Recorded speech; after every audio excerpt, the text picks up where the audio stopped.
ম্যাচের শুরুতে মেসিকে দেখে মনে হচ্ছিল আজ বুঝি দিনটা তার জন্য না। মাত্র 4 মিনিটেই পেনাল্টি পেল আর্জেন্টিনা, আর সবাই ভাবল গোল তো ভাই এবার নিশ্চিত। কিন্তু না, মেসি বলটা বাইরে পাঠিয়ে দিলেন, আর দর্শকরা সব অবাক।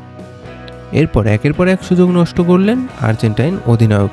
কখনো গোলরক্ষক সেভ করলেন, কখনো ডিফেন্ডার ব্লক দিলেন, কিন্তু মেসি তো ভাই মেসি। 38 মিনিটে দুর্দান্ত এক শটে জাল কাপিয়ে আর্জেন্টিনাকে এগিয়ে দিলেন, আর সেই গোলেই বিশ্বকাপ ইতিহাসের সর্বোচ্চ গোলদাতা হয়ে গেলেন মেসি।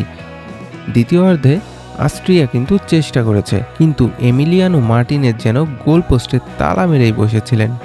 অন্যদিকে আর্জেন্টাইন খেলোয়াড়রা সুযোগ নষ্টের প্রতিযোগিতায় নেমেছিলেন। শেষ মুহূর্তে আবারও হাজির মেসি।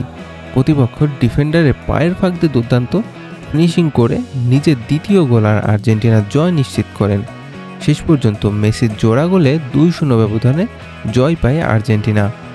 আর এই জয়ে বিশ্বকাপের নকআউট পর্ব নিশ্চিত করে বর্তমান চ্যাম্পিয়নরা। মেসি কি এবার আর্জেন্টিনাকে বিশ্বকাপ জেতাতে পারবে? আপনার মতামত কমেন্টে জানান।